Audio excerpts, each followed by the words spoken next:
Hi, ഞാൻ doctor Ayyappan, consultant gastroenterologist. ഷുഗറിൻ്റെ അമിതമായ ഉപയോഗം ഡയബറ്റിസ്, അമിതവണ്ണം തുടങ്ങിയ പ്രശ്നങ്ങൾ ഉണ്ടാക്കുന്നത് നമുക്ക് എല്ലാവർക്കും അറിയാം. എന്നാൽ ആർട്ടിഫിഷ്യൽ സ്വീറ്റ്നസ് ഉപയോഗിച്ച് കഴിഞ്ഞാൽ നമുക്ക് ഷുഗറിൻ്റെ ആ ഒരു സ്വീറ്റ് ടേസ്റ്റ് അനുഭവിക്കാൻ കഴിയുകയും ചെയ്യും. എന്നാൽ ഷുഗറിൻ്റെ ഹെൽത്ത് റിസ്കിൽ നിന്ന് രക്ഷപ്പെടുകയും ചെയ്യാം. അത് കാരണം അമിതമായ അളവിൽ ഈ ഒരു ഡയറ്റ് എന്ന പേരിലുള്ള ഡയറ്റ് സോഡാസ്, ഡയറ്റ് ബിസ്ക്കറ്റ്സ് അങ്ങനെയുള്ള ഡയറ്റ് എന്ന പേരുള്ള പ്രോഡക്ട്സ് അതിനായി ആളുകൾ ഉപയോഗിക്കുന്ന ഒരു കാലഘട്ടമാണിത്. എന്നാൽ ഈ ഒരു ആർട്ടിഫിഷ്യൽ സ്വീറ്റ്നസ് ഇത് ശരിക്കും സേഫ് ആണോ? ഈ ഒരു കാര്യമാണ് നമ്മളിന്ന് ചർച്ച ചെയ്യാൻ പോകുന്നത്.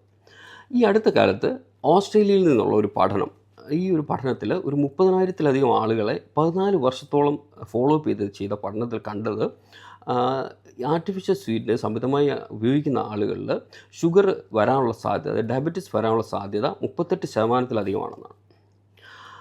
അതുപോലെ തന്നെ ഈ ആർട്ടിഫിഷ്യൽ സ്വീറ്റ്നർ കോമൺ ആയിട്ട് ഉപയോഗിക്കുന്ന ഒരു ആർട്ടിഫിഷ്യൽ സ്വീറ്റ്നറായ അസ്പാർട്ടേം, ഈ ഒരു കോമ്പൗണ്ട് ആനിമൽ സ്റ്റഡീസിൽ അതെറോസ്ക്ലെറോസിസും കാർഡിയോവാസ്കുലർ ഡിസീസിനുമുള്ള സാധ്യത കൂട്ടുന്നു എന്നാണ് കണ്ടത്. ഈ ഒരു കോമ്പൗണ്ട് വാഗൽ നെർവിനെ സ്റ്റിമുലേറ്റ് ചെയ്യും, ഇൻസുലിൻ സെക്രീഷൻ കൂട്ടുകയും അതുവഴി ഇൻസുലിൻ മീഡിയേറ്റഡ് അതെറോസ്ക്ലെറോസിസിനെ സ്റ്റിമുലേറ്റ് ചെയ്യുന്നു എന്നാണ് കണ്ടത്.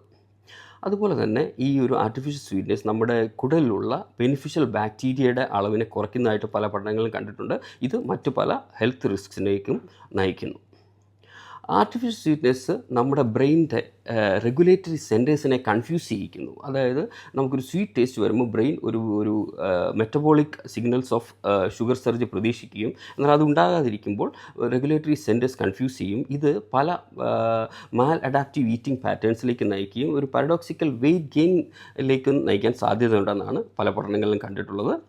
അതുപോലെ തന്നെ ഇങ്ങനെയുള്ള പല പഠനങ്ങളുടെ അടിസ്ഥാനത്തിൽ ലോകാരോഗ്യ സംഘടന ഒരു ഗൈഡ് ലൈൻ പുറത്തിറക്കി. ഈ ഒരു ഗൈഡ് ലൈനിൽ ഇങ്ങനെയുള്ള ആർട്ടിഫിഷ്യൽ സ്വീറ്റ്നസ് നമ്മളുടെ വെയ്റ്റ് ലോസിനും അല്ലെങ്കിൽ ഡയബറ്റീസിനെ തടയാനോ ഈ ആർട്ടിഫിഷ്യൽ സ്വീറ്റ്നസ് ഉപയോഗിക്കുന്നതിന് എതിരെയാണ് ലോകാരോഗ്യ സംഘടന ആ ഒരു ഗൈഡ് ലൈൻ പുറത്തിറക്കിയത്.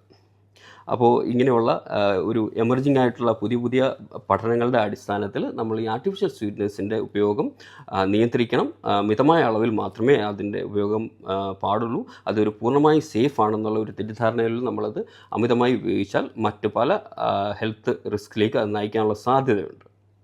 Thank you.